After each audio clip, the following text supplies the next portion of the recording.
नमस्कार. हात टू हात या मुलाखतींच्या विशेष कार्यक्रमात आपलं स्वागत. आज संपूर्ण देशभर शेतकऱ्यांची आंदोलनं पेटलेली आहेत. काही ठिकाणी तर या आंदोलनांनी शेतकऱ्यांचा बळी देखील घेतलेला आहे. शेतकरी आपल्या शेतीमालाच्या हमीभावाकरता, उत्पादकतेकरता आणि कर्जमाफीकरता आज रस्त्यावर उतरलेत. आपला शेतीमाल रस्त्यावर फेकू लागलेत. अशावेळी आठवण येते ती शेतकरी संघटनेच्या संस्थापक अध्यक्ष असलेल्या शरद जोशी यांची. शरद जोशी यांनी शेतकऱ्यांच्या आंदोलनाला एक शास्त्रीय असा विचार दिला, एक व्यवस्थापनाचं स्वरूप दिलं आणि त्याहीपेक्षा एक चांगली अशी दिशा दिली. मग ते कांद्याचं आंदोलन असो की इतर कोणत्याही उत्पादनाचं आंदोलन असो, त्याची एक दिशा, सुस्पष्ट नीती ही शरद जोशी यांच्या विचारातून आमच्या समोर आली. आज त्यांच्या ह्या उत्पादनाचं आंदोलन असो, त्याची एक दिशा, सुस्पष्ट नीती ही शरद जोशी यांच्या विचारातून आमच्या समोर आली. आज त्यांच्या ह्या शेतीवरच्या विचारांचं नेमकं महत्व काय आहे? जेव्हा शेती उद्योग संपूर्णपणे संकटात आहे, अशा वेळेला त्यांचे विचार आम्हाला किती मार्गदर्शक ठरू शकतात? या सगळ्या प्रश्नांची उत्तरं जाणून घेण्याकरता मी आज बोलवलेलो आहे प्रसिद्ध लेखक भानू काळे यांना. स्वागत करूया भानू काळे यांचं. भानू काळे, स्वागत. नमस्कार. गेले 5 वर्ष संशोधन करून, अनेक व्यक्तींना भेटून, अनेक ऐतिहासिक संदर्भ आणि त्यांचा धांडोळा घेत त्यांनी अंगार वाटा हे शरद जोशींच्या जीवनावरचं एक अप्रतिम आत्मचरित्रात्मक असं पुस्तक साकार केलेलं आहे. या पुस्तकाकरता त्यांनी अनेक ठिकाणी प्रवास केला, शेतकरी आंदोलनातल्या अनेक कार्यकर्त्यांची चर्चा केली. इतकंच काय तर देशी परदेशी जाऊन त्यांनी अनेक महत्वाचे संदर्भ पुन्हा एकदा तपासून पाहिले. एक प्रकारे या त्यांच्या मुलाखतीतून जसं आपण शरद जोशींचं आयुष्य उलगडून पाहणार आहोत, त्याहीपेक्षा शेतकरी आंदोलनाचे अनेक टप्पे, शेतकऱ्यांची व्यथा, कथा आणि पुढच्या आंदोलनाची दिशा या सगळ्याचाच उहापोह त्यांच्या मुलाखतीत होणार आहे. पुन्हा एकदा स्वागत. धन्यवाद. पुस्तक लिहायचं म्हटल्यानंतर तर ते आत्मचरित्रात्मक असावं आणि ते शरद जोशींवर असावं असं का वाटलं? व्हाय शरदजी? शरद जोशींचा आणि माझा संबंध तसा 1999 सालापासून यायला लागला आणि तेव्हापासून त्या व्यक्तीनं मला इतकं भारून टाकलं की कुठंतरी हा चरित्राचा विषय आहे, त्यांचं चरित्र आपण लिहावं, ही भावना माझ्या मनावर तेव्हापासूनच खरं रुजली होती. मी अंतर्नाद नावाचं जे मासिक चालवतो, त्यांच्या दिवाळी अंकाकरता 1999 साली स्वयंस्फूर्त कामाचं समाज जीवनातील स्थान या विषयावरती एक आम्ही परिसंवाद घेतला होता. जवळजवळ सगळा अंक 200 पानी त्या परिसंवादानंच व्यापला होता. त्याच्यामध्ये बाकीच्यांचे जे लेख होते त्यांच्यापेक्षा शरद जोशी यांचा लेख हा अत्यंत वेगळा सूर उमटवणारा असा होता. त्यावेळेला शरद जोशी पुण्यामध्ये सेनापती बापट रोडवर बिना अपार्टमेंट्समध्ये राहत होते आणि त्यांच्या पक्षाघातामुळे त्यांचा हात थरथरायचा. त्यामुळे ते मला म्हणाले की तुम्ही या, मी तुमच्याशी बोलीन, गप्पा मारीन, त्याचं तुम्ही शब्दांकन करा आणि त्याच्यावरती आधारित आपण लेख तयार करू. त्याप्रमाणे आमच्या काही बैठका झाल्या तिकडे आणि तो लेख जसा त्यांनी सांगितला तसा तो उतरला. पण तो लेख बाकी सगळ्या लेखकांनी लावलेल्या सुरापेक्षा अगदी विरोधी सूर उमटवणारा होता. त्याचं शीर्षकच प्रक्षोभक असं होतं, बस करा हे समाजसेवेचं ढोंग.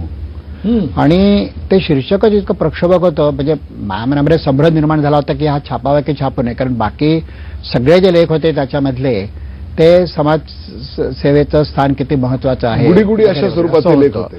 म्हणजे चांगले होते, मूलभूत चिंतन, सह देशपांडे वगैरेंसारख्याचे किंवा अनिल शिदोरे यांच्यासारख्याचे लेख खरोखरच मूलभूत होते. पण यांचा सूर अगदी वेगळा होता. पण आता त्यांचा लेख हा त्यांनी स्वतःपासून वगैरे दिल्यामुळे त्यात काही बदल करणं शक्य नव्हतं. आम्ही तो छापला. पण तेव्हापासूनच माझ्या मनामध्ये या व्यक्तीकडे काहीतरी इतरांपेक्षा अगदी वेगळं असं काहीतरी सांगण्यासारखं आहे, जे इतर कोणी मांडत नाही, मांडवत धजावत नाही, किंवा त्यांच्या आवाक्या पलीकडचं असेल कदाचित, किंवा त्यांना न पटणारही असेल कदाचित. पण असे विचार हा माणूस निर्धास्तपणे मांडतो, याचं मला तेव्हा कौतुक वाटलं होतं. आमचे शेजारी बद्रीनाथ देवकर हे शरद जोशींना त्यांच्या चळवळीला पूर्ण वेळ, रावसाहेब शिंदेचे जावे, रावसाहेब शिंदेचे मोठे जावे. तर शरद जोशींचं तेव्हा पुण्यामध्ये घर नव्हतं, त्यामुळे ते बहुतेकदा यांच्याकडे उतरायचे, आमची तिकडे गाठभेट वगैरे व्हायची. आणि तेव्हाच मला जाणवायचं की अरे या माणसानी इतका सगळा देश ढवळून काढला एकेकाळी, कारण बद्रीनाथ मला नेहमी सांगायचे की आमच्या अशा लाखाच्या सभा झाल्या, अमुक तमुक वगैरे वगैरे, पण त्याचं कुठे डॉक्युमेंटेशन कुठे कसं दिसत नाही. मी 2-3दा म्हटलं शरद जोशींना की पी साईनाथांचं everybody loves a good drought हे पुस्तक मी वाचलं. त्या सगळ्या पुस्तकाचा इतिहासच मुळे शेतकऱ्यांची दुरवस्था, त्यांचं दारिद्र्य हा आहे. त्या संबंध पुस्तकामध्ये, आणि त्या मोठं पुस्तक आहे 600 पानी, त्या पुस्तकामध्ये शेतकरी संघटना किंवा शरद जोशी किंवा हे सगळं आंदोलन हे याच्यामध्ये एक शब्दही नाही आहे. तदनंतर रामचंद्र गुहांचं इंडिया आफ्टर गांधी पुस्तक माझ्या वाचनात आलं. ते देखील असं मोठं पुस्तक आहे 900. शारदाताईंनी त्याचा मराठीमध्ये अनुवाद केलेला आहे, मराठीमध्ये अनुवाद केलेला आहे. तोही प्रकाशित झालेला आहे. त्याच्यामध्ये सुद्धा या सगळ्या आंदोलनाविषयी फक्त 4-5 वाक्य आहेत, आणि ती देखील पूर्णतः नकारात्मक अशी आहेत. त्यात त्यांनी असं म्हटलं होतं, त्यात देखील शरद जोशींचा स्वतंत्र उल्लेख नाहीये. शरद जोशी, महेंद्रसिंग टिकैत यांच्यासारख्यांचं जे आंदोलन होतं ते ट्रॅक्टरधारी आणि विजेचा वापर करणाऱ्या शेतकऱ्यांचं होतं, बागायतदारांचं होतं. सर्वसामान्य शेतकऱ्यांविषयी यांना काही देणं घेणं नव्हतं, असं त्याच्यात अगदी थोडक्यात गोषवार आलाय. तर मला हे कळत होतं की हे अन्यायकारक होईल, कारण शरद जोशींच्याकडे येणारी माणसं, ते जिथे जिथे जायचे, त्यांच्या सभा व्हायच्या, ते जे चित्र माझ्या डोळ्यापुढे होतं त्याच्यापेक्षा हे पुस्तकातलं चित्र अगदी वेगळं होतं. आणि मला असं वाटलं की हा काहीतरी अन्याय होता या माणसावरती, आणि कुठेतरी याचं जर डॉक्युमेंटेशन आपण केलं नाही तर यांना एकतर अनुल्लेखाने तरी मारलं जाईल किंवा त्यांच्याविषयीच्या चुकीच्या उल्लेख. अशा प्रकारे त्यांची प्रतिमा व्हायला किंवा अनुल्लेख व्हायला शरद जोशी यांच्या स्वभावातले काही कंगोरे, काही पैलू कारणीभूत होते की या माणसाने कायम प्रसिद्धी पराडमुक्तीतच धन्यता मानली. काही प्रमाणामध्ये त्याच्यात तथ्य आहे, यात काही वादच नाही.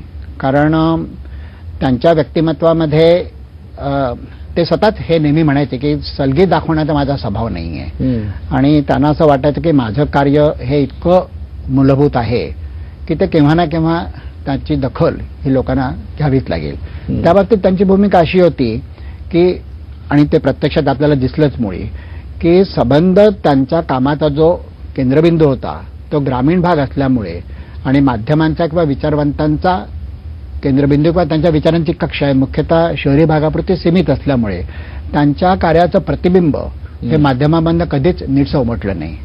मला आठवतं की ज्या अर्थानं, म्हणजे मी माझं 41 वर्षापर्यंत मी मुंबईतच राहिलो होतो, त्यामुळं मी असं नक्कीच सांगू शकतो की ज्या अर्थानं बाळासाहेब ठाकरे किंवा जॉर्ज फर्नांडिस किंवा त्याच्याही आधी आचार्य अत्रे हे आमचे हिरो बनले, तशा अर्थानं मुंबईनं कधी शरद जोशींची कदर केली नव्हती. पेपरातल्या बातम्या देखील 100-200 लोक जरी हजर असले सुंदराबाई हॉलमध्ये तरी देखील ती बातमी फोटोसकट यायची पहिल्या पानावरती, आणि यांच्या 3-3, 4-4 लाखांच्या सभा ग्रामीण भागात ज्या व्हायच्या ती बातमी कुठेतरी 4थ्या-5थ्या पानावरती 4 ओळीमध्ये असेल. अशा माणसाला आपण अनेकदा भेटला, त्यांच्याशी संवाद साधला. तुमचा हेतू एक असा होता की यांच्या कार्याचं कुठेतरी एक चांगलं डॉक्युमेंटेशन व्हायला पाहिजे. अशा तुमच्या असंख्य भेटीमध्ये त्यांच्या स्वभावाचे कोणकोणते आणखीन अप्रकाशित असे पैलू आणि एक प्रकारे अप्रकाशित असे शरद जोशी आपल्या समोर आले? असे अनेक पैलू सांगता येतील. एक म्हणजे त्यांच्या बहुतांशी परिचित असलेल्या आयुष्याच्या वाटचालीमध्ये काही प्रचंड मोठे असे बोगदे होते.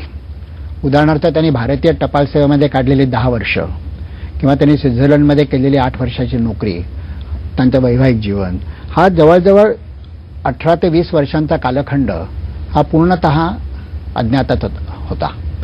आणि जेव्हा त्याच्यामध्ये तुम्ही डोकावून बघता तेव्हा हळूहळू तुम्हाला त्यांच्या व्यक्तिमत्वाची जडणघडण, ज्याला कनेक्टिंग द डॉट्स म्हणतात, ते तुम्हाला करता येतं. त्यांच्याविषयीचे एकतर हे सांगायला काहीच हरकत नाही, कारण हे पुस्तकामध्ये लिहिलेलं आहे. सुरेश मात्रे जे त्यांचे सर्वात जवळचे सहकारी होते, त्यांनी मला एकदा सांगितलं होतं, मी जेव्हा शरद जोशींच्या चरित्र लिहायचं ठरवलं तेव्हा लक्षात आलं की त्यांच्याविषयीचं डॉक्युमेंटेशन हे अजिबात कुठेच अस्तित्वात नाहीये. म्हणजे आता त्यांना मॅट्रिकला किती टक्के मार्क पडले होते, त्यांची पत्र, त्यांच्या डायऱ्या, त्यांना आलेली पत्र, त्यांनी लिहिलेली पत्र, अशा ज्याला आपण चरित्र लेखनामध्ये प्रायमरी सोर्स म्हणू असे उपलब्ध नव्हते. तेव्हा मला म्हात्रे सरांनी सांगितलं होतं की एका उद्वेगाच्या क्षणी त्यांनी त्यांचे सगळे व्यक्तिगत कागदपत्र हे नष्ट केलेत. त्यामुळे तुम्हाला जर काही त्यांच्याविषयी अधिकृतरित्या असं लिहायचं असेल तर तुम्हाला स्वतः जाऊन त्या लोकांचा शोध घ्यावा लागेल.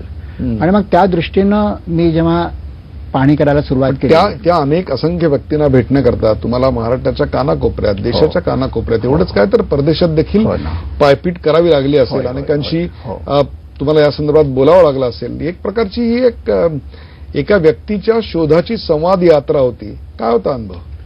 हे झपाटल्यासारखं मी ते केलं आणि त्याच्यामधला आनंद तर मला मिळाला, पण अनेकदा असं वाटायचं की हे सगळं लोकांना पटेल का, आवडेल का, रुचेल का. कारण त्यांच्या आयुष्यामधल्या त्यांच्या भूमिका अशा होत्या की त्या सर्वसामान्य लोकांना जे वाटतं आवडतं त्याच्यापेक्षा अगदी वेगळ्या होत्या. एक तुम्हाला उदाहरण म्हणून सांगतो की त्यांचा समाजवादावरती अजिबात विश्वास नव्हता.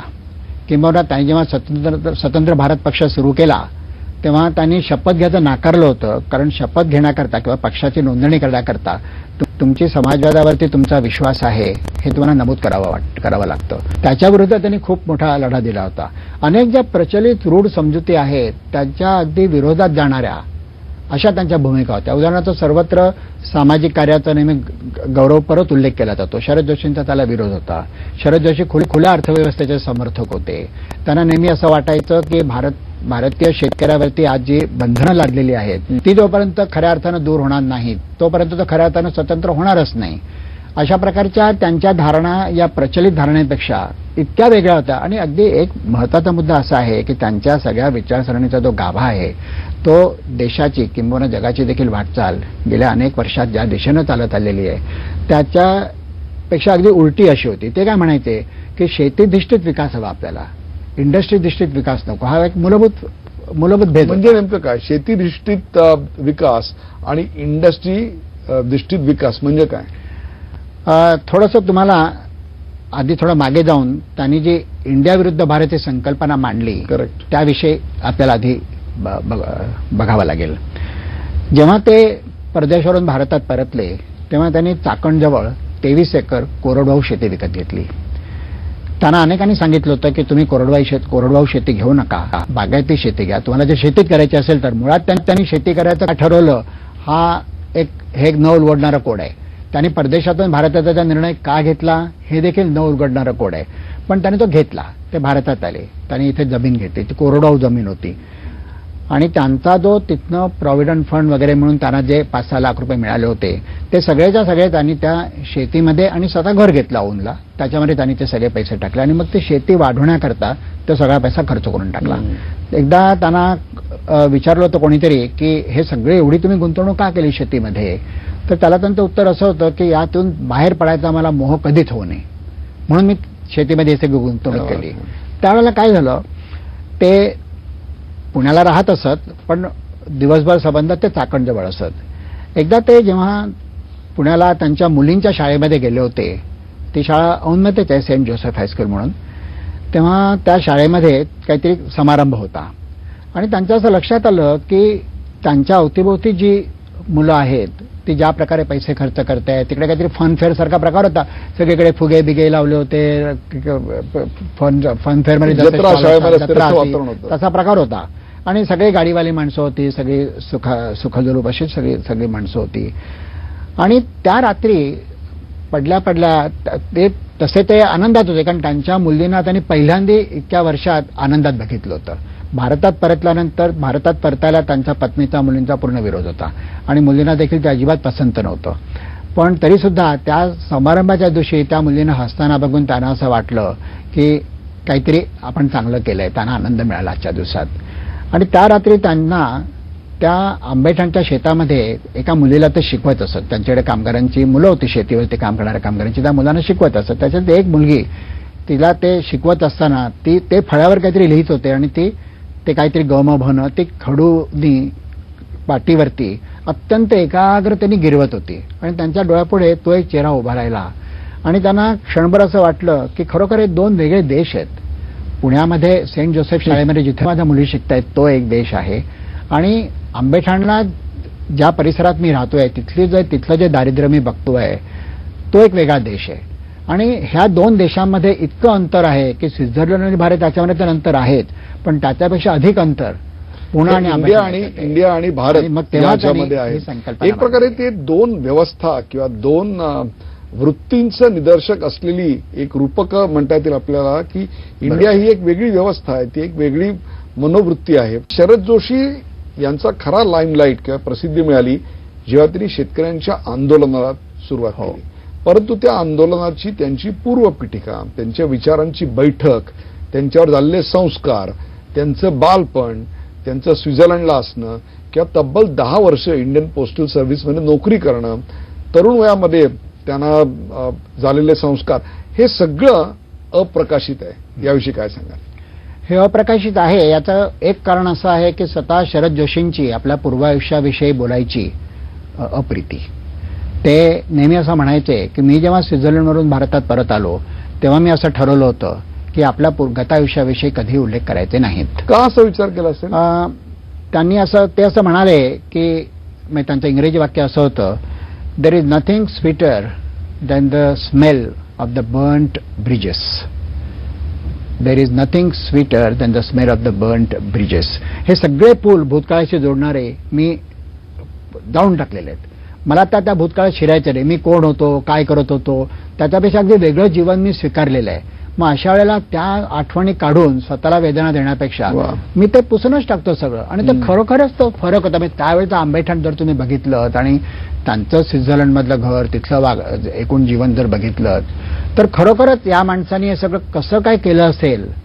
भारतीय सरहद्दी सेवेमध्ये 10 वर्ष काढलेला माणूस, परदेशामध्ये 8 वर्ष नोकरी केलेला विचारवंत, चाकणला रणरणत्या उन्हामध्ये रस्त्यावरती मांडी घालून बसतो, ही कल्पनाच. त्यांच्या वैचारिक जी भूमिका होती, बैठक होती, त्याची पार्श्वभूमी कुठली होती? कारण त्या काळातले जे तरुण होते त्यांच्यावर 3 विचारसरणीपैकी एका विचारसरणीचा प्रभाव पडलेला असायचा. एक म्हणजे त्या काळातलं सर्वात मोठी अशी एक व्यक्तिमत्व म्हणजे पंडित जवाहरलाल नेहरू, त्यांच्या नेहरूवादानं भारलेली एक पिढी होती. तर दुसरी राष्ट्रीय स्वयंसेवक संघ याच्या काहीशा हिंदुत्वाच्या विचारानं भारलेली एकात्म मानववाद नानाजींचा या मार्गानं गेलेली एक पिढी होती. तर दुसरी ही नेहरूंचा समाजवाद आणि संघ याच्यामध्ये किंवा याच्या पलीकडे असणारी एक विचारधारा होती. त्याच्यामध्ये एक वेगळ्या प्रकारची कार्ल मार्क्स असेल अशी मांडणी संपूर्ण केलेली होती. शरद जोशी यांची आत्ताची ती जी 1970च्या दशकामध्ये त्यांनी जी मांडणी केली त्याच्यावर या कुठल्याचा प्रभाव पडला असं वाटतं आपल्याला? मला वाटतं कोणाचाच नाही पडलेला. किंबहुना मी असं म्हणेन की परदेशी नोकरी करत असताना त्यांना भारताच्या दारिद्र्याविषयीचं जे विश्लेषण सर्वसामान्यता केलं जातं त्याच्यामध्ये तुम्ही म्हणालात त्या तिन्ही विचारधारांचा प्रभाव पडलेला आहे. त्यांना ते मंजूर नव्हतं, त्यांना ते न पटणार होतं. त्यांनी स्वतः एका ठिकाणी असं लिहिलेलं आहे, चरित्रामध्ये उल्लेख आहे की तिथल्या परदेशी लोकांच्या मनामध्ये भारतीय कसा असावा याच्या काही प्रतिमा असायच्या. एक प्रतिमा अशी होती की तो एकतर कट्टर धार्मिक असेल, दुसरी प्रतिमा अशी होती की एकतर तो सगळ्या भांडवलशाहीला सतत शिव्या देणारा असेल. पण या दोन्ही प्रतिमामध्ये मी बसणारा नव्हतो. आणि त्यामुळे मला असं वाटायला लागलं की माझं जे खरं धोरण आहे ते मला केव्हाच लोकांपुढे मांडलं पाहिजे. आणि त्यांना असं वाटायचं की युनायटेड नेशन्समध्ये त्याला डेव्हलपमेंट डिकेड्स हा एक प्रकार होता. फर्स्ट डेव्हलपमेंट डिकेड सुरू झालं, मग सेकंड डेव्हलपमेंट डिकेड सुरू झालं. आणि त्यांना असं वाटायचं की याच्यातनं काही निष्पन्न होत नाही. आपण या सगळ्या वेगवेगळ्या कॉन्फरन्सेस अटेंड करतो, जगभरचे तज्ज्ञ येतात, त्यांच्यावरती प्रचंड खर्च केला जातो, ते सगळे इथे भाषणं वगैरे करतात, हॉटेलमध्ये राहतात, मजा करतात, पण याच्यातनं त्या देशांच्या दारिद्र्य दूर होण्याच्या दृष्टीने काही घडत नाहीये. आणि तेव्हा ज्यावेळेला त्यांनी तोच शोध घ्यायला सुरुवात केली तेव्हा त्यांनी एक गोष्ट जाणवली की भारताचं दारिद्र्य म्हणजे शेवटी काय, तर भारताचं दारिद्र्य म्हणजे शेतकऱ्याचं दारिद्र्य. 2/3 भारत जर शेतीवर अवलंबून असेल तर शेतकऱ्याचं दारिद्र्य म्हणजेच भारताचं दारिद्र्य. आता शहरामध्ये देखील दारिद्र्य आहे, नाही असं नाही, ज्याला तुम्ही इंडिया आपण ते इंडिया असं म्हणायचे, पण ते खोलात जाऊन जर बघितलं तर शहरामध्ये काम करणारा आज कामगार आहे किंवा अगदी रस्त्यावरती राहणारा कामगार आहे, झोपणारा माणूस आहे, बेघर आहे, तो देखील कोणी एकेकाळी शेतकरी होता, कोणी एकेकाळी त्याचे आई वडील आजी आजोबा शेतकरी होते. शेती परवडत नाही म्हणून ते शहरात आले, म्हणून त्यांच्यावर ही अवस्था ओढवली. तेव्हा शेती किफायतशीर नसणं हे दारिद्र्याचं मूळ आहे, हे त्यांना तेव्हा प्रकर्षाने जाणवलं. त्याच काळामध्ये शेती किफायतशीर नाही याचे 2 विचार पुढे आले. त्यातला एक विचार होता तो आपण शेतकऱ्याच्या बाजूने विचार करूया, म्हणजे शेतीमालाचा जो उत्पन्नाचा खर्च असेल त्या खर्चावर आधारित हमी भाव हा एक होता. तर दुसरा हा मार्केट फोर्सेस म्हणजे जे ग्राहक आहेत त्या ग्राहकांच्या दृष्टिकोनातून विचार करणारा एक विचार होता. यातल्या कुठल्या विचारांनी त्यावेळेला त्यांच्यावर पगडा घातला होता असं वाटतं, कारण त्यांनी हमी भावाची मागणी एका अर्थाने पहिल्यांदा आपल्याकडे केलेली आपल्याला आढळते. मला असं वाटतं की त्यांचा विचार हा इतर कुठल्याही अन्य विचारधारेपेक्षा स्वतःच्या अनुभवावरती अधिष्ठित होता. किंबहुना तो तसा असावा हा त्यांचा आग्रह होता. म्हणूनच त्यांनी कोरडवाहू शेती करायला स्वतः सुरुवात केली. त्यांनी काय सांगितलं की मी स्वतः शेती करून बघतो, स्वतः 2-3 वर्ष प्रयत्न करतो आणि मग माझं मला उमगेल जे मला एरवी कधीच शिकता येणार नाही की मुळात अडचणी असतात काय. आणि मग त्यांनी पहिल्यांदा जे काकडीचं पीक काढलं त्यावेळेचा त्यांचा अनुभव अतिशय विदारक होता. त्यांनी त्याविषयी त्याची मांडणी अनेकदा केलेली आहे की मी जेव्हा ते काकडीचं पीक पहिल्यांदा जेव्हा त्यांनी विकलं तेव्हा त्यांना जवळजवळ 180 रुपये त्याचे आले होते. म्हणून त्यांनी दुसऱ्यांदा मोठ्या उत्साहाने लावली काकडी परत. पण त्यावेळेला जेव्हा ते विकायला गेले तेव्हा त्या क्लार्कनी त्यांना सांगितलं की तुम्हाला 132 रुपये आम्हाला द्यावे लागतील, 32 रुपये द्यावे लागतील. म्हणजे ज्याला शेतकरी उलटी पट्टी म्हणायचे. म्हणजे तुम्ही मला देण्याऐवजी, तुम्ही विक्रेते आहात, तुम्ही मला देण्याऐवजी मला तुम्हाला द्यायचे असेल का, तर तो आडणावळीचा खर्च, त्या मापनाचा खर्च, त्या हलवाहलवीचा खर्च, ते स्टोअर करायचा खर्च, प्रत्यक्ष विक्रीतला खर्च, हा सगळा वजा जाता त्याला किंमत इतकी कमी आली की याच्यातनं तुम्हाला काही देण्यासारखं काहीच नाही आता, उलट तुम्ही मला देऊ लागता. आणि हा अनुभव त्यांना पुढच्या सगळ्याच पिकांच्या बाबतीत आला. पहिलं पीक त्यांनी नंतर बटाट्याचं घेतलं होतं. पहिल्या वर्षी त्यांनी निघालं होतं. पण त्याचं कारण ते असं म्हणतात की ती जमीन पडीकच होती इतकी वर्ष, त्यामुळे ते पहिल्याच वर्षी घेतलेलं पीक चांगलं आलं. दुसऱ्या वर्षी ते पीक पूर्ण बुडालं. नंतर त्यांनी कांदा उगवायला सुरुवात केली. कारण का की त्या सगळ्या चाकण परिसरामध्ये कांद्याचं पीक हे सर्वाधिक घेतलं जायचं. आणि तिथं त्यांच्या लक्षात आलं की कांद्याचा भाव त्यांना जो मिळणारा होता तो 15 रुपये क्विंटल इतका होता फक्त. म्हणजे 15 नवीन पैसे एका किलोला. या भावामध्ये ते म्हणाले की कांद्याचा खर्चच कधी निघू शकत नाही. तो काढलेला जो निर्मितीचा खर्च होता तो 40 ते 45 रुपये एका क्विंटलला हा त्यांचा खर्च होता. याच्यामध्ये त्यांनी नफा पकडला नव्हता, पण प्रत्यक्ष उत्पादन खर्च 40 ते 45 रुपये होता. प्रत्यक्ष कांद्याचा भाव हा फक्त 15 रुपये होता, विक्रीचा भाव. त्यामुळे त्यांच्या लक्षात आलं की ही एकूण रचनाच अशी आहे की आपण किती जरी कष्ट घेतले, किती जरी आपण शेती पिकवली तरी देखील त्याच्यातनं फायदा होणंच शक्य नाही आणि तो किफायतशीर असू शकत नाही. हा सगळा शोध त्यांचा स्वतःचा शेतीचा चालू होता, चाचपडण्याचा काळ होता, दिशा मिळण्याचा काळ होता. त्याहीपेक्षा सुद्धा आपल्याला नेमकं काय करायचंय याच्यामधल्या कार्यमग्नतेचा हा काळ होता. म्हणजेच एक प्रकारे 77 ते 90 हा एक त्यांच्या आयुष्यातला जरणगरणीचा आणि 77 ते 80 मी म्हणेन 80 हा जो काळ होता. या काळात शरद जोशी कसे होते असं वाटतं? 77 ते भारतात परतल्यानंतर 1 जानेवारी 1977ला त्यांनी जमीन विकत घेतली, खरेदी खत केलं 1 जानेवारी 1977. त्यानंतर प्रत्यक्ष शेती त्यांची सुरू झाली. त्या सुरुवातीच्या काळामध्ये ती जमीनच इतकी पडीक होती. त्याबद्दल देखील एक सांगण्यासारखे की म्हणजे त्यांना जे पुढे गवसलं त्याचं प्रत्यंतर त्यांना तिथे देखील काही अंशी येत होतं. ज्यांच्याकडनं त्यांनी ती जमीन घेतली ते ग्रस्त कर्जात डुबलेले होते आणि त्यांना त्या कर्जापोटी बँकेची नोटीस आली होती की तुमची जमीन विका. ते शेतकरीच होते, पण त्यांना काही ते कर्ज फेडता आलं नव्हतं. शरद जोशी विचार करायला लागले यांचं कर्ज का त्यांना फेडता येत नाहीये. मग त्यांच्या लक्षात आलं की त्यांच्या शेतीत काही उत्पन्न मिळत नाहीये पुरेसं. शरद जोशी म्हणाले ठीक आहे, तुमचे जेवढे पैसे असतील तेवढे पैसे मी तुम्हाला देतो, तुम्ही कर्जमुक्त व्हा. आणि म्हणजे आज जे शेतकरी सरकारने करावं अशी अपेक्षा करतायत ती गोष्ट शरद जोशींनी त्यावेळेला स्वतः केली होती. त्यांनी त्या सगळ्या शेतकऱ्याचं कर्ज बँकेत जाऊन स्वतः तिकडे भरलं आणि त्या शेतकऱ्याचं कर्ज थोडक्यात 7-12 कोरा केला. परंतु 4-6 महिन्यांनी पुन्हा त्यांच्या लक्षात आलं की त्या शेतकऱ्याला पुन्हा पैशाची गरज पडली आणि त्यांनी पुन्हा कर्ज काढलंय.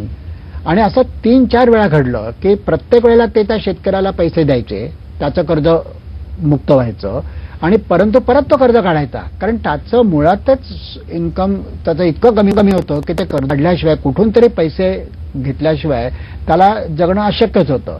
मग त्यांनी असं ठरवलं की त्याचं कर्ज किती आहे बघूया. तर बँकवाले म्हणाले हे कर्ज तो फेडू शकणार नाही, तुम्ही ती जमीन विकत घ्या. आणि तो शेतकरी देखील त्याला तयार झाला. तुम्हाला बघा ही काही शेवटी मला कर्ज तुमचं फेडलं पाहिजे, कारण आता मला कल्पना आहे की बँकेचं जरी कर्ज मी फेडलं असलं तरी तुमचं कर्ज मी देणं आहे, तर आपण जमीन विकून टाका, तुम्ही विकत घ्या. शरद जोशींनी ती जमीन 8 दिवसाच्या त्यांनी सांगितलं की इतकी किंमत मला अपेक्षित आहे. त्यांनी ते पैसे दिले आणि त्यांनी ती जमीन विकत घेतली. आणि पण तेव्हाही त्यांच्या लक्षात आलं होतं की मी विकत घेतली आहे एका कर्जबाजारी शेतकऱ्याकडून, कारण तो ते कर्ज फेडू शकत नाहीये. म्हणजे शेती ही व्हायबल नाही ही गोष्ट त्यांच्या तेव्हाच लक्षात आली होती. आपण आणखीन थोडं मागे जाऊया. ते जेव्हा सिडनम कॉलेजमध्ये शिकत होते ना तेव्हा त्यांना एका निबंध स्पर्धेमध्ये त्यांनी भाग घेतला होता. त्या निबंध स्पर्धेचा विषय होता की वेगळे जे जलविद्युत प्रकल्प वगैरे असतात त्यांचा शेतकऱ्यांवरती, धरणांचा शेतकऱ्यांवरती काय परिणाम होतो. आणि तेव्हा त्यांनी खडकवासला परिसराचा जो अभ्यास केला होता तेव्हा त्यांच्या लक्षात आलं होतं की जी मंडळी आपापली जमीन सोडून शहरामध्ये आली त्यांची आर्थिक स्थिती जी मंडळी शेती करत राहिली त्यांच्यापेक्षा कितीतरी चांगली आहे. मग तेव्हाही त्यांना शिकत असताना देखील त्यांना कुठेतरी जाणवलं होतं की शेतीमध्ये काहीतरी खोट आहे आपल्या पद्धतीमध्ये. पण त्याचा नेमका उलगडा हा त्यांना त्यांच्या प्रत्यक्ष अनुभवातूनच झाला. सामाजिक विषमतेवर नेमकेपणानं बोट ठेवणारी मांडणी कोणत्या विचारसरणीतून, कोणत्या विचारधारेतून, कोणत्या अनुभवातून प्रस्फुटित झाली असं वाटतं? मुख्यतः स्वानुभव. आणि त्याचं एक सरळ कारण असं आहे की त्यांनी जेव्हा इंडिया विरुद्ध भारत असं म्हटलं तेव्हा त्याचं स्पष्टीकरणही त्यांनी दिलंय. शोषक विरुद्ध शोषक, शोषित विरुद्ध शोषक अशी त्यांनी त्याचं ते विभाजन केलं होतं. त्यांना भौगोलिक विभाजन अभिप्रेत नव्हतं. ते म्हणाले शहरी भागात सुद्धा काही शोषित लोक आहेत, काही शोषक आहेत. ग्रामीण भागातही काही शोषिक आहेत, काही शोषण करणारे आहेत. मुळात जेव्हा मी इंडिया म्हणतो तेव्हा मला असं अभिप्रेत आहे की ज्यांचं शोषण होतं आहे, ज्यांनी केलेल्या श्रमांचं त्यांना मूल्य मिळत नाहीये पुरेसं, आणि जो शोषण करणारा आहे त्यांच्यामधलं विभाजन इंडिया विरुद्ध भारत या संकल्पनेमध्ये त्यांना अभिप्रेत होतं. ते एक उदाहरण नेहमी द्यायचे. आता तुमच्या वाचनात ते आलं असेल. ते म्हणायचे की डेक्कन जिमखानावरती ज्या वेळेला ते जेव्हा परदेशावरून परत आले तेव्हा ते श्रेयस हॉटेलमध्ये राहत होते डेक्कनवरतीच, आणि त्यांच्या आईचं घर देखील प्रभात रोडला होतं. त्यामुळे त्यांना तो भाग सगळा पूर्ण माहिती होता. कांद्याचा भाव ₹1 किलो होता तेव्हा सिनेमाचं तिकीट ₹1 होतं. सिनेमाचं तिकीट ₹1 आणि कांद्याचा भाव ₹1 किलो हे साधारण गणित होतं. तदनंतरच्या काळामध्ये त्यांनी हा प्रश्न विचारलाय की जेव्हा सिनेमाचं तिकीट ₹100 तिकीट झालं, सिनेमाचं तिकीट ₹100 झालं, तेव्हा कांद्याचा भाव ₹100 झाला तर तुम्हाला एवढा आरडाओरडा करायचं काय कारण आहे? पण प्रत्यक्षात तसा आरडाओरडा केला जायचा. कांद्याचा भाव जरा जरी वाढला तरी त्यामध्ये निदर्शनं व्हायचे, मोर्चे निघायचे, सरकार निर्यात बंदी आणायचं. निर्यात जेव्हा अलाउड होती तेव्हा कांद्याचा भाव वाढायचा कारण शेतकरी जास्त पिकवायचा. पण निर्यात बंदी आणली की कांद्याचा भाव पडायचा.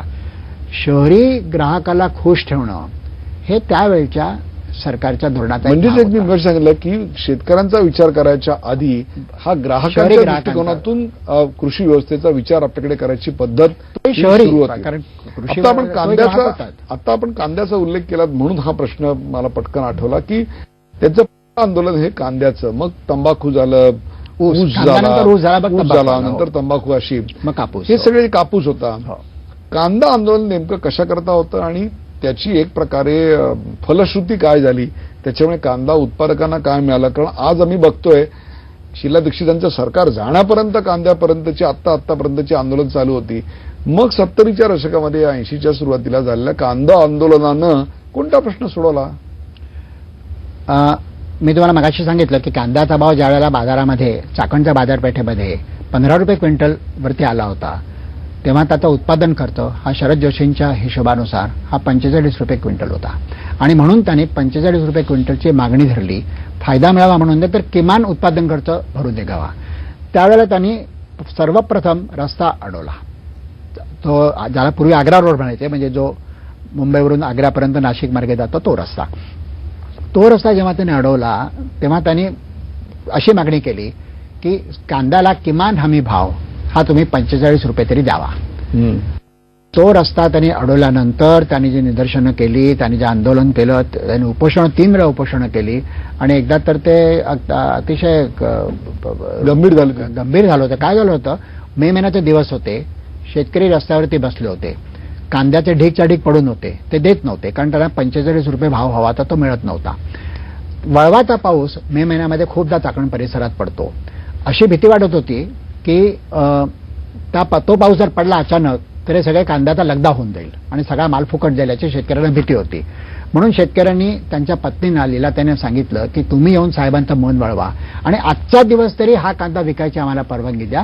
पुढच्या वेळेपासून आम्ही आमचा कांदा यापेक्षा कमी भावाला विकणार नाही, पण आता ज्या भावाला विकला जाईल त्या भावाला विकायची तुम्ही आम्हाला परवानगी द्या. त्यावेळेला त्या तिथे का आल्या होत्या, कारण त्यांना असं कळलं होतं की आपल्या पतीने उपोषण सुरू केलंय. पेपरात ती बातमी आली होती दुसऱ्या दिवशी, पण यांनी आपल्या पत्नीला सांगितलं नव्हतं. त्या चिडून आल्या होत्या विचारायला की तुम्ही उपोषण सुरू करतात कसे मला न सांगता. पण जेव्हा त्यांच्या लक्षात आलं की हे अशी अशी परिस्थिती आहे, तेव्हा त्यांनी त्या भाषणामध्ये सांगितलं होतं, आणि तो कांदा आंदोलनामधला सर्वात निर्णायक असा क्षण होता की तुम्ही सगळ्यांनी जरी रास्ता रोको सोडलं तरी देखील मी माझ्या पत्नीची साथ सोडणार नाही. तो तुमच्या भल्याकरता उपोषणाला बसलेला आहे. तुम्ही जरी इथून निघालात तरी मी माझे बैल आणि माझ्या 2 मुली आणि आमचा कुत्रा डॅश आम्ही हा रस्ता अडवून बसू. माझा कुंकवाचा बळी गेला तरी हरकत नाही. त्यावेळेला तिथे उपस्थित टर्निंग पॉइंट तिथे उपस्थित असलेल्या ज्या सगळ्या शेतकरी स्त्रिया होत्या त्या चौथाळून उठल्या. त्या आपल्या नवऱ्याला सांगायला लागला, अरे ही बाई आपल्या कुंकवाचा बळी द्यायला तयार आहे, जिचा त्याचं आपल्याशी काही देणं घेणं नाही, काही संबंध नाही, त्याच्यात त्यांचा कुठल्याही प्रकारचा स्वार्थ दिसत नाहीये, आणि तुम्ही काय असे पळपुटेपणा करता. त्या मामा शिंदे यांनी मला ही आठवण सांगितली होती आणि तेव्हा त्यांच्या डोळ्यात पाणी आलं होतं, कारण ते मामा शिंदे तिथे एक जोशी आडनावाचा माणूस ज्याचा शेतीशी तसं पाहता अर्थार्थी काहीही संबंध नाही, इंडियन पोस्टल सर्व्हिस, स्वित्झर्लंडमधली नोकरी, कोणतीही पार्श्वभूमी नाही, जोशी आडनावाच्या माणसाला सर्व जातीपातीत विखुरलेल्या शेतकऱ्यांनी आपला नेता म्हणून कसं काय स्वीकारलं? हा खरं तर चमत्कार आहे तसं पाहिलं तर. सुरुवातीला अनेक नेत्यांनी, वेगळ्या राजकीय नेत्यांनी शेतकऱ्यांना उचकवण्याकरता त्यांच्या जातीचा उल्लेख वरचेवर केला. पण एका विशिष्ट सभेमध्ये शरद जोशींचा अगदी उजवात असलेले माधवराव मोरे म्हणून तिथले, पिंपळगाव बसवंतजवळच आहे तिकडं, तिथे कांदा हे पीक आहे, ऊस हे मुख्य पीक आहे. माधवराव मोरे असं म्हणाले होते, तुम्ही एकसारखा शरद जोशी बामण्याचं काय असं काय म्हणता? आम्हाला इतकं मूर्ख समजू नका, आम्ही आता इतके मूर्ख राहिलेलो नाही आहोत. ते जे बोलतात ते अगदी खरं आहे, आणि हे तुम्ही इतके वर्ष का नाही बोललात की आमच्या मालाला चांगला भाव मिळू नये, कमीच भाव मिळावा, हे सरकारी धोरणाचाच भाग आहे, कारण तुम्हाला इंडस्ट्रियलायझेशन करायचं आहे. हे जे शरद जोशी आज आम्हाला समजून देत आहेत, हे तुम्ही कधी आम्हाला काही बोलला नाहीत. आता यापुढे तेव्हापासून त्यांचा ब्राह्मण्याचा मुद्दा हा मागे पडला आणि लोकांनी स्वीकारलं त्यांना. उत्पादन खर्चावर आधारित अशा प्रकारे मालाला हमी भाव मिळावा ही त्यांच्या संपूर्ण आंदोलनातली एक प्रकारचा गाभा आपल्याला म्हणता येईल, सूत्र म्हणता येईल. मग ते आंदोलन कांद्याचं असो, ऊसाचा असो, कापसाचा असो किंवा कुठल्याही केला असो, याच्या मागचा अर्थविचार काय होता?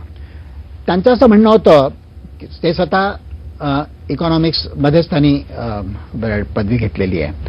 ते असं म्हणायचे की हमीभावाची जी मागणी मी आज करतोय आणि आपण आज करतो आहोत, ही कायमस्वरूपी मागणी असं तुम्ही समजू नका.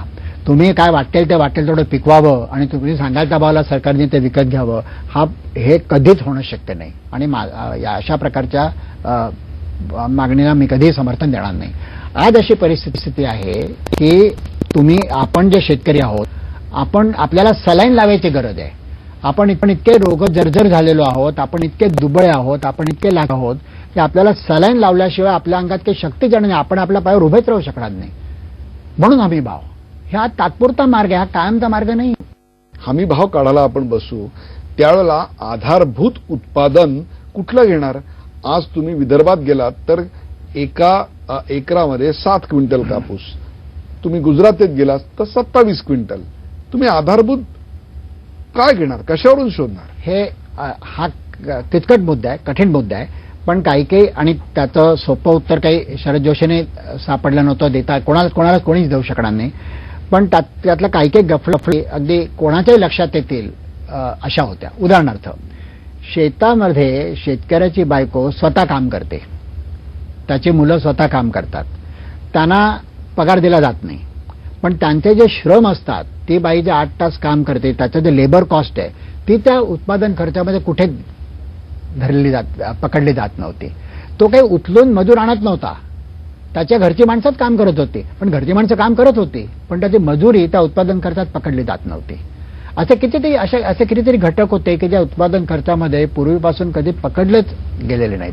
आणि आता एक कारण हा काही अपघात नाही आहे, हा एका विशिष्ट विचारसरणीचा प्रभाव आहे. हे देखील आपण समजून घेतलं पाहिजे की ब्रिटन किंवा अमेरिका किंवा इतर पश्चिम युरोपीय देशामध्ये जे औद्योगिकीकरण झालं ते मुळात शेतीतल्या वरकड उत्पन्नातून झालं, सरप्लस व्हॅल्यू झालं म्हणतात, किंवा प्रिमिटिव्ह कॅपिटल अकोमोडेशन झालं म्हणतात, ते शेतीतनं आलं होतं. स्टॅलिनने रशियामध्ये जे इंडस्ट्रियलायझेशन आणलं ते त्यांनी एका पिढीत आणलं. शेतीप्रधान देशाचं परिवर्तन त्यांनी उद्योगप्रधान देशामध्ये केलं. असं करताना जाणीवपूर्वक शेतीमालाच्या किमती आटोक्यात राहतील, कमीत कमी राहतील, हे बघणं त्याला आवश्यक होतं, नाहीतर मग कामगारांमधला असंतोष वाढला असता. आणि हेच धोरण जेव्हा तुम्ही शरद जोशींचा विचार हा शेतीच्या प्रश्नांच्या खूप पलीकडे जाणार आहे. जेव्हा तुम्ही हे विचारात घेता की शेतीमालाच्या किमती आपल्याला कमी ठेवायच्या आहेत, तेव्हा 2/3 भारतीयांवरती तुम्ही अन्याय करता आणि तिथे तुम्ही बाजारपेठ निर्माणच होऊ देत नाही. त्याच्या हातातच कमी पैसा असल्यामुळे तो तशा अर्थाने त्याच्यात पर्चेसिंग पॉवरच राहत नाही. शरद जोशींचं असं म्हणणं होतं, जे त्यांनी स्वित्झर्लंडमध्ये बघितलं होतं, की स्वित्झर्लंडमध्ये त्याची लोकं असती पुण्यावडी असेल, पण त्यांच्याकडे 26,000 दूध सोसायटी आहेत, 26,000, आणि त्या सगळ्या प्रॉफिटेबल आहेत. कारण तिथे शेतकऱ्याला कमीत कमी रेग्युलर इन्कम इतकं मिळेल इतकी दक्षता सरकारने घेतली आहे. आणि सरकार इतकं ते शेतकरी त्यामुळे इतके मजबूत झालेले आहेत, इतके सक्षम झालेले आहेत की ते नेगोशिएट करू शकतात त्यांचा भाव. 90च्या दशकानंतर आपल्याकडे ग्लोबलायझेशन आलं. ग्लोबलायझेशन आल्यानंतर एक नवी बाजारपेठ आपल्याकडे उभी राहिली. शेतीचे प्रश्न नव्या रूपात मांडायची गरज निर्माण झाली. अशा वेळेला शरद जोशी यांचा विचार कितपत प्रभावी ठरला आणि त्यांनी शेतकऱ्यांना किती न्याय दिला? 1991 साली जेव्हा जागतिकीकरण स्वीकारलं गेलं भारतामध्ये, त्या वेळची परिस्थिती एकूण आपण लक्षात घेतली पाहिजे. ते का झालं? कारण 1991 साली डंकेल प्रस्ताव ज्याला म्हणतात, तो डंकेल प्रस्ताव प्रथम चर्चेसाठी जगातल्या सगळ्या देशांकडे पाठवण्यात आला. पीटर डंकेल हे त्या GATTचे महासंचालक होते. GATT अस्तित्वात का आली? तर युनायटेड नेशन दुसऱ्या महायुद्धानंतर जेव्हा अमेरिकेच्या लक्षात आलं की बाकी गोष्टींची युद्धाची कारणं काही जरी असली तरी मूलतः आर्थिक कारणातून युद्ध निर्माण होतात, म्हणून त्यांनी ब्रेटन वूडला एक परिषद बोलावली होती आणि तेव्हा त्यांनी 3 संस्था निर्माण करायचं ठरवलं होतं. पहिली संस्था इंटरनॅशनल मॉनिटरी फंड, दुसरी संस्था वर्ल्ड बँक आणि तिसरी संस्था वर्ल्ड ट्रेड ऑर्गनायझेशन. पहिल्या 2 अस्तित्वात आल्या, तिसरी आली नाही, कारण त्याच्यामध्ये आपल्या शेतकऱ्यांना आपण जी सबसिडी देतो ती कमी करावी लागेल अशी त्यांना भीती वाटली, म्हणून त्यांनी ती आणली नाही. त्याच्यानंतर मग त्यांनी त्याऐवजी वेगळ्या देशांचे वेगवेगळे करार करून general agreement on trade and tariffs ही संकल्पना मांडली, गॅट ही संकल्पना मांडली. 48 सालापासूनच ते सुरू झालं. त्या गॅटमध्ये प्रत्येक देशाचे प्रत्येक मालाबद्दलचे वेगवेगळे करार असल्यामुळे प्रचंड गोंधळाची परिस्थिती झाली, कारण हजारो वेगवेगळे करार होते. त्याच्यात सुसूत्रता आणावी म्हणून पीटर डंकेल, जे गॅटचे महासंचालक 13 वर्ष होते, त्यांना गॅटनेच सांगितलं की तुम्ही एक असा प्रस्ताव मांडा की जो लोकांना समजेल आणि हजारो वेगवेगळे करार आहेत त्याचं संक्षेपीकरण होईल, कुठेतरी सुलभीकरण होईल. आणि मग त्यांनी तो डंकेल प्रस्ताव हा मांडला, जो फक्त 500 पानाचा आहे. त्या 500 पानामध्ये त्या सगळ्या करारामध्ये जे होतं ते त्यांनी सूत्ररूपाने आणलं. ते चर्चेसाठी ते आलं. ते चर्चेसाठी आल्यानंतर शरद जोशींच्या एक गोष्ट लक्षात आली की याच्यामध्ये भारतीय शेतकऱ्याचं भलं आहे, कारण त्याच्यामध्ये त्याला परदेशी माल पाठवता येतो, त्याला परदेशातून आपल्याला हवं ते मागवता म्हणून येतं. त्यांनी खुल्या अर्थव्यवस्थेचं एक प्रकारे समर्थन केलं. आणि पहिली एकमेव व्यक्ती होती ती त्यावेळेला 1991 साली खुल्या अर्थव्यवस्थेचं समर्थन करणारी ती एकमेव व्यक्ती होती. आजही शेतकऱ्यांच्या आत्महत्या होत आहेत. प्रचंड मोठी अशी कर्जमाफी नुकतीच महाराष्ट्र सरकारनं जाहीर केली आहे. या कर्जमाफीबद्दल आणि त्यानंतरही होत राहणाऱ्या शेतकऱ्यांच्या आत्महत्येबद्दल शरद जोशींचं मत काय होतं?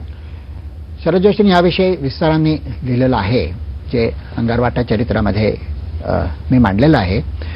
शरद जोशींना मुळात कर्जमाफी हा शब्दप्रयोग आवडायचा नाही. ते म्हणायचे कर्जमाफी नको, माफी गुन्हेगाराला केली जाते, आम्ही काही गुन्हेगार नाही आहोत, आम्ही कर्जमुक्ती मागतो. आणि त्याच्या मागची त्यांची भूमिका जी राम जेठमलानी पण उचलून धरली होती, जी त्यांनी पंजाब आंदोलनाच्या वेळेला त्यांनी मांडली होती. आणि मला स्वतःला, म्हणजे मी काही शेतकरी नाही, माझ्या शेतीची काही संबंध नाही आहे, पण तरी देखील मला ती तात्विक पातळीवरती पटणारी आहे. ते काय म्हणायचे की कुठलंही कर्ज जेव्हा काढलं जातं तेव्हा तो एक प्रकारचा करार असतो, कर्ज देणारी संस्था आणि कर्ज घेणारा. पण त्या कुठल्याही करारामध्ये एक क्लॉज असतं की जर का समजा दुसऱ्या पार्टीनं अशी परिस्थिती निर्माण केली की या कराराचं पालन होऊ शकणार नाही, तर तो व्यवहार हा रद्द ठरला जाईल. त्याला इंग्रजीमध्ये फोर्से मेज्युअर म्हणतात. तसं फोर्से मेज्युअर हे क्लॉज असतं सगळीकडे. त्यांचं असं म्हणणं होतं की हे सगळं जे कर्ज शेतकऱ्यांनी घेतलेलं आहे ते मुळामध्येच सरकारी धोरणच अशी आहे की ते त्याला कर्ज फेडता येणं शक्य नाहीये. ज्या शेतकऱ्यांकडे तुम्हाला पैसा दिसतो थोडाफार, तो पैसा इतर गोष्टींकडनं आलेला आहे, तो शेतीतनं आलेला पैसा त्याच्यामध्ये नाही. आणि शेतकऱ्याला त्याच्या शेतीतल्या उत्पन्नावरती ते कर्ज फेडणं शक्य नाही. त्यामुळे त्यांचं असं म्हणणं होतं की तुम्ही एकदा तो एकदा त्याला कर्जमुक्ती करू द्या.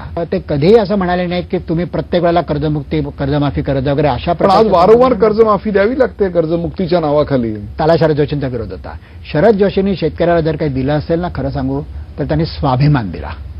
ओके, त्यांचं तुम्ही म्हणणं स्वाभिमान हा शब्द आता काढलाय म्हणून मला एक शेवटचा प्रश्न तुम्हाला विचारावा वाटतो की शरद जोशी यांच्या विचाराचा आजचा खरा स्वाभिमानी वारस कोण?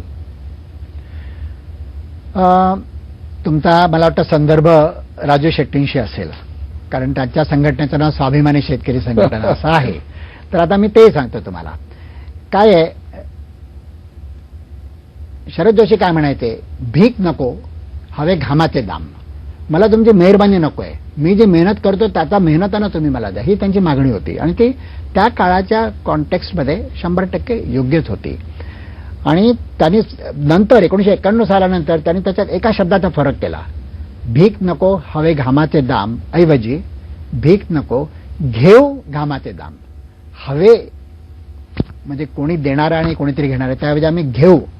आक्रमकता आहे त्याच्यामध्ये. आक्रमकता आहे, पण त्याचबरोबर खुल्या म्हणून तर म्हणलं अर्थव्यवस्थेचं समर्थन आहे. आजच्या संदर्भातला त्यांचा वारस कोण आहे असं वाटतं? कोण खऱ्या अर्थाने शेतकऱ्यांमध्ये शरद जोशींचा विचार पुढे नेताना दिसतंय तुम्हाला? खरं सांगू का, मला तरी असा त्यांचा खरा वारसदार असा कोणीच दिसत नाहीये. आता या पुस्तकामध्ये राजू शेट्टींबद्दल बरंच लिहिलं गेलेलं आहे आणि राजू शेट्टी आणि ते उद्धृतही केले, कारण ते माझ्यासमोर माझ्या घरीच ते त्यांनी मला सांगितलं म्हणून आम्ही ते उद्धृती केले. ते म्हणाले की जोशी साहेबांनी, आम्ही जोशी साहेबांचे अर्जुन होऊ शकलो नाही, पण आम्ही त्यांचे एकलव्य जरूर होत. वाक्य महत्वाचं आहे. आम्ही त्यांचे अर्जुन होऊ शकलो नाही, पण आम्ही त्यांचे एकलव्य जरूर होत.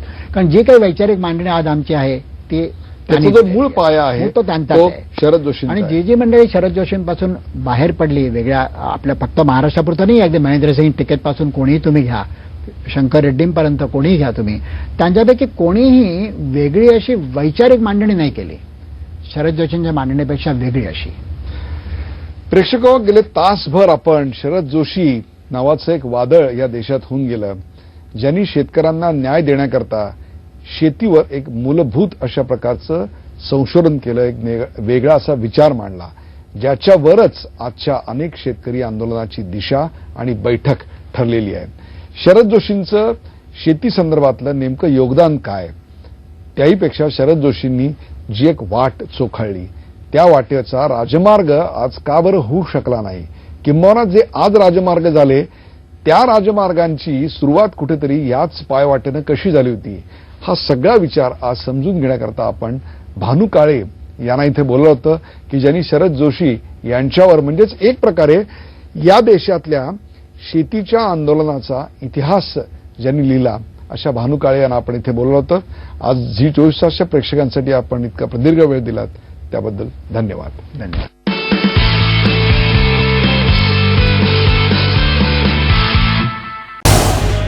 झी24 तास रहा एक पाऊल पुढे.